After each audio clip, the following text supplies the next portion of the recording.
Hey everyone, and welcome to the very first part of our series on units and measurements. Now, if you're one of those people who thinks physics is just intimidating, you are in the perfect place to start. Today, we're going to demystify one of the most fundamental ideas by treating it like a secret language. And I promise, by the end of this, you're going to know its grammar.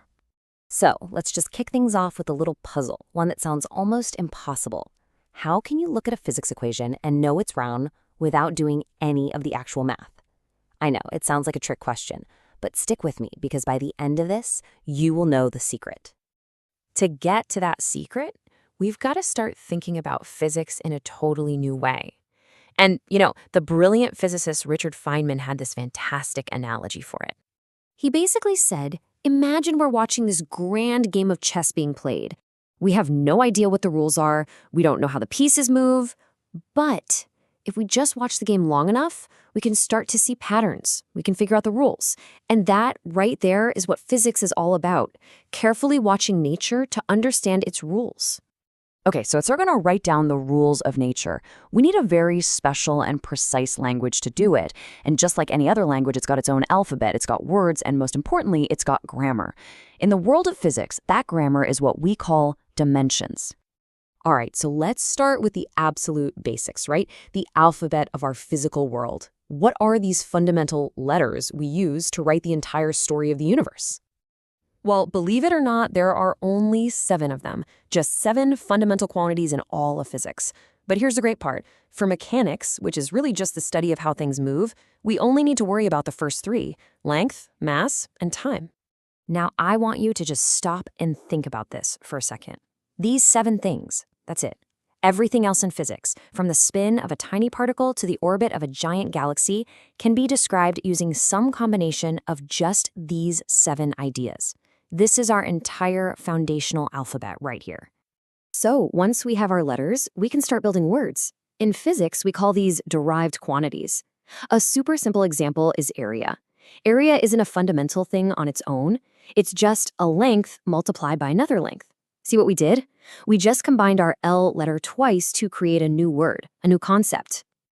Okay, so we've got our letters and we're starting to build words. Now it's time to learn the grammar. This, my friends, is where we get our physics superpower. So what exactly are dimensions? It sounds complicated, but it's actually incredibly simple. They are just the powers. That's it.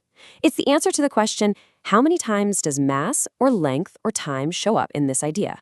It's not about the specific units, like meters or seconds. It's about the fundamental nature of the quantity itself.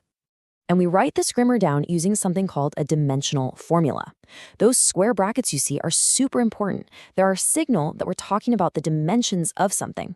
And like I said, for almost everything in mechanics, all we're going to need are mass, which we write as m, length as L, and time as t. I know, that might still sound a little abstract.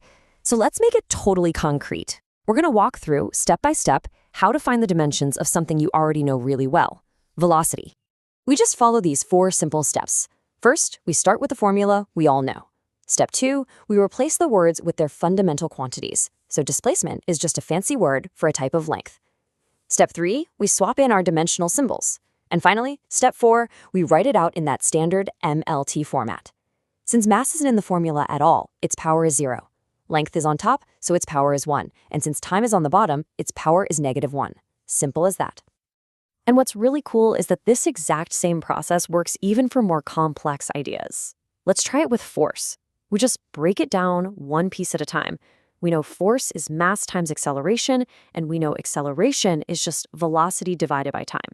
And hey, we already figured out that velocity is length over time. So we just substitute everything all the way down until we only have our fundamental letters, m, l, and t. And there you have it. The dimensional formula for force is mlt to the -2. Okay, now we are at the single most powerful tool this new language gives us. This is the golden rule of physics grammar. And it is the answer to that puzzle I asked you at the very beginning. It's called the principle of homogeneity, which sounds really fancy, but the idea is so simple. All it says is you can only add or subtract things that are the same kind of thing. You can't add 5 kilograms to 10 seconds. It just doesn't make sense. It is the physics version of you can't add apples and oranges. Every single term in a correct equation must have the exact same dimensions, period. And this just shows the rule in action perfectly. Let me ask you, can you add velocity and force? Well, let's check their dimensions. The dimension of velocity is lt minus 1. The dimension of force is mlt minus 2. Are they the same? No way! So any equation that tries to add them together is grammatically incorrect. It's just wrong. So, let's put this new superpower of yours to the test. Let's take a really common equation from kinematics and use our golden rule to check if it's dimensionally correct. All right, here's the equation. The principle of homogeneity tells us that each part of this equation, each term being added, has to have the same dimensions. So let's check them one by one. Final velocity and initial velocity are, well, they're both velocities. So their dimension is lt minus 1. Easy. Now for the last term, acceleration times time. The dimension of acceleration is lt minus 2, and the dimension of time is just t. When we multiply those together, we're left with lt minus 1. And look at that. Every single term has the exact same dimensional formula. The equation is grammatically correct. It's dimensionally consistent. It passes the check with flying colors. Okay, let's do a quick recap of the really important stuff. First, physics is a language we use to describe nature's rules. Second, fundamental quantities like mass, length, and time are the alphabet of that language. Third, dimensions are just the powers of those letters in any given formula. And fourth, the golden rule. You can only add or subtract things that have the exact same dimensions. This is your secret weapon for checking if equations make sense.